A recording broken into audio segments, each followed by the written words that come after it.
Baiklah, selamat pagi saya ucapkan kepada dosen pengampu saya, Bapak Prama Widayat, SEMM, AAIK, dan selamat pagi saya ucapkan kepada teman-teman semuanya. Baiklah, sebelum saya mulai presentasi ini, alangkah baiknya saya akan perkenalkan diri saya terlebih dahulu. Perkenalkan, nama saya Rupenesia Lumban Tobing. Saya dari materi 7 yang mengenai penyelesaian permasalahan hubungan industrial. Baiklah, kita masuk dengan pengertian dan makna perselisihan hubungan industrial. Sedikit penjelasannya, yaitu apabila mengacu pada sasaran pokok hubungan industrial, yaitu menciptakan industrial harmonik dan serta economic development, maka perselisihan hubungan industrial dapat dianggap sebagai salah satu indikator kegagalan dalam proses pengolahan hubungan industrial, di mana berubah menjadi hasil akhir berubah menjadi industrial disharmonik dan economic decreases. Dan terdapat 3 jenis konflik yang dimana ada konflik vertikal, konflik horizontal, dan konflik diagonal.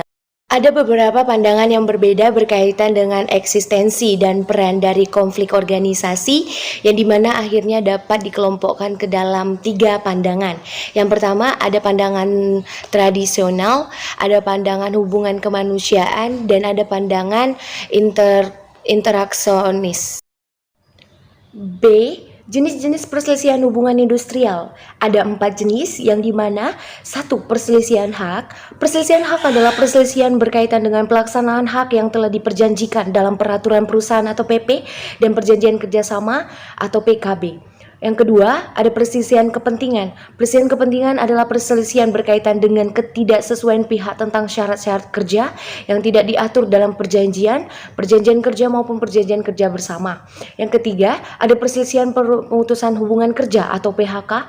Perselisihan PHK adalah perselisihan yang terjadi berkaitan dengan ketidaksesuaian paham dalam pelaksanaan pemutusan hubungan kerja yang akan dilakukan oleh perusahaan kepada pekerja buruh maupun persetujuan tentang PHK-nya sendiri, proses PHK maupun besarnya pesangon.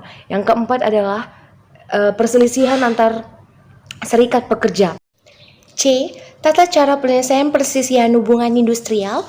Ada 5 cara yang dimana penyelesaian perselisihan secara bipartit, penyelesaian perselisihan dengan cara mediasi, penyelesaian perselisihan dengan menggunakan cara konsilasi, penyelesaian perselisihan dengan cara menggunakan cara arbitrage, dan penyelesaian perselisihan melalui peradilan hubungan industrial.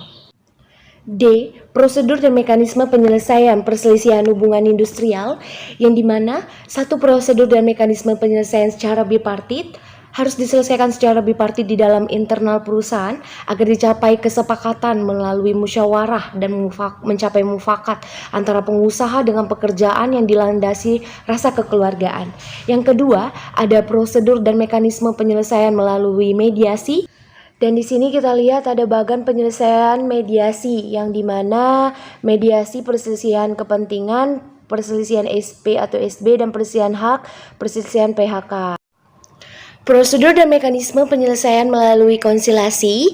Yang pertama, dalam waktu selambat-lambatnya 7 hari kerja setelah menerima permintaan tertulis dari pihak-pihak yang berselisih. Yang kedua, mengadakan penelitian tentang duduk perkara dan segera mengadakan persidangan konsilasi. Yang ketiga, dalam hal mencapai kesepakatan maka dibuat perjanjian bersama yang ditandatangani para pihak dan diketahui oleh konsilator. Prosedur dan mekanisme penyelesaian melalui arbitrage yang dimana dalam waktu selambat-lambatnya 7 hari kerja setelah menerima permintaan tertulis dan pihak-pihak yang berselisih. Yang kedua, dan mengadakan penelitian tentang duduk perkara, segera mengadakan persidangan arbitrage. Yang ketiga, dalam hal ini mencapai kesepakatan. Yang kelima, prosedur dan mekanisme penyelesaian perselisihan hubungan industrial secara menyeluruh. Di bawah ini kita bisa lihat bagian prosedur dan mekanisme penyelesaian perselisihan hubungan industrial secara lengkap. Demikian hasil presentasi online saya. Saya mengucapkan terima kasih kepada teman-teman semuanya yang telah mau menonton video presentasi online saya. Dan saya juga mengucapkan terima kasih banyak kepada Pak Prama sebagai dosen pengampu saya yang telah memberikan saya kesempatan untuk melakukan presentasi hari ini.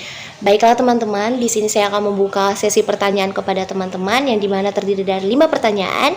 Bagi teman-teman yang mau bertanya, saya sangat persilakan, atau yang memberikan saran, kritik, atau pendapat tentang materi ini, saya sangat mempersilakan teman-teman untuk melengkapi hasil presentasi hari ini. Sekian dan terima kasih saya mengucapkan kepada teman-teman semuanya. Salam sejahtera buat kita semuanya dan selamat pagi.